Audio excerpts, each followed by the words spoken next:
Good morning, সবাই কেমন আছো? তো ইন্ডিয়া আজকে আবার জিতে গেছে। ইন্ডিয়া আজকে জিতেছে। আজকের ম্যাচটা না মানে একটা দেখার মতন ম্যাচ ছিল। লাস্ট বল পর্যন্ত ম্যাচটা গেছে, আজকে দেখার মতন ম্যাচ হয়েছে।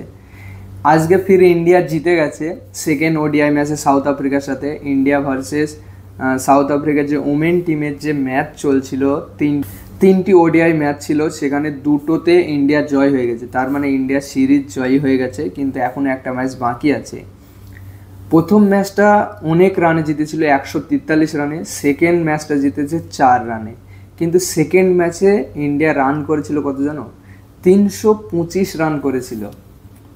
325 রান করে মাত্র 4 রানে জিতেছে। সেখানে 325 রান করে 4 রানে জিতেছে। তার মানে বুঝতে পারছো ম্যাচটা কেমন হয়েছিল। লাস্ট বল পর্যন্ত ম্যাচটা গিয়েছে, লাস্ট বল পর্যন্ত। লাস্ট ওভারে পূজা ওয়াস্তেকার বল করতে এসে দুটো উইকেট নিয়েছিল, তাই ম্যাচটা জিতে গেছে। আর হরমনপ্রীত করের সুন্দর ক্যাপ্টেন্সি।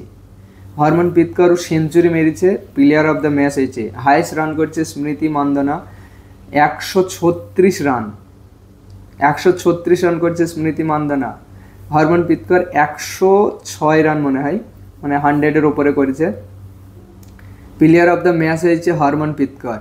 স্মৃতি মান্দানা আজকে বলও করেছিল, 18 নম্বর জার্সি। বিরাট কোহলি, স্মৃতি মান্দানা, দুইজনেরই বলিং অ্যাকশন সেমই। আজকে উইকেটও পেয়েছে স্মৃতি মান্দানা একটা। তো 18 নম্বর জার্সি মানে ইন্ডিয়াতে একটা অনেক বড় প্লেয়ার। আর হরমনপ্রীত কর ইন্ডিয়ার ফার্স্ট প্লেয়ার যে ব্যাক টু ব্যাক দুটো সেঞ্চুরি মেরেছে। আর স্মৃতি মান্দানা আজকে তার হাইয়েস্ট রান করেছে ওডিআই ক্রিকেটে, 136 রান।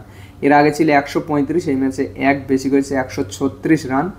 আর ইন্ডিয়ার ওমেন টিমে সব থেকে বেশি সেঞ্চুরি করা প্লেয়ার লিস্টে 2 নম্বরে। But same century, Mithali Raj 7টা, স্মৃতি মান্দানা 7টা, কিন্তু স্মৃতি মান্দানা সেকেন্ড নম্বরে আছে।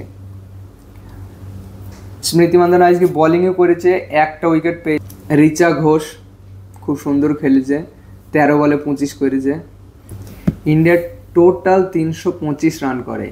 যেমন ইন্ডিয়াতে দুইজনের সেঞ্চুরি করেছে, স্মৃতি মান্দানা, হরমনপ্রীত কর। ঠিক তেমনই সাউথ আফ্রিকাও খুব সুন্দর খেলেছে, দুইজনের সেঞ্চুরি মেরেছে। সাউথ আফ্রিকার ক্যাপ্টেন হাইয়েস্ট রান মেরেছে। সাউথ আফ্রিকার ক্যাপ্টেন ওল ভার্দা 135 রান মেরেছে। আর সাউথ আফ্রিকার প্লেয়ার কাপ 114 রান মেরেছে। মানে সাউথ আফ্রিকাতেও দুজনের সেঞ্চুরি করেছে, ইন্ডিয়াতেও দুইজনের সেঞ্চুরি করেছে। মানে ম্যাচটা লাস্ট ওভার পর্যন্ত, লাস্ট বল পর্যন্ত ম্যাচটা আজকে পুরো দেখার মতন ছিল। যাই হোক, ইন্ডিয়ার জয় হয়ে গেছে, সেকেন্ড ম্যাচেও 4 রানে জিতেছে। তো ফাইনালি ইন্ডিয়া সিরিজটা জিতে গেছে, কিন্তু এখনও একটা ম্যাচ বাকি আছে। আজকে একটা মেয়েদের ওডিআই ম্যাচে অনেক বড় রান হয়েছে। যেহেতু 4 রান হেরেছে, তো ইন্ডিয়া 300+ মেরেছে, 325। সাউথ আফ্রিকা মেরেছে 321। 650 রান হয়েছে আজকে ওডিআই ক্রিকেটে, মেয়েদের ক্রিকেটে।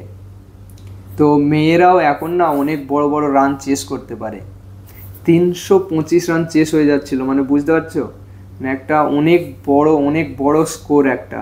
তো মানে মেয়েদের ক্রিকেটেও অনেক উন্নতি হচ্ছে। তো ইন্ডিয়ার মেয়েদের ম্যাচ দেখতে থাকো। আর একটা ম্যাচ আছে ওডিআই লাস্ট ম্যাচ, তারপরে একটা টেস্ট ম্যাচ, 3টি টি20 ম্যাচ আছে। তো আপনারা সকলে দেখতে থাকো, মেয়েদের সাপোর্ট করতে থাকো। আর একবার মেয়েরা জিতে গেছে সেকেন্ড ওডিআই, যেহেতু সিরিজ জিতে গেছে, কিন্তু আর একটা ম্যাচ বাকি আছে।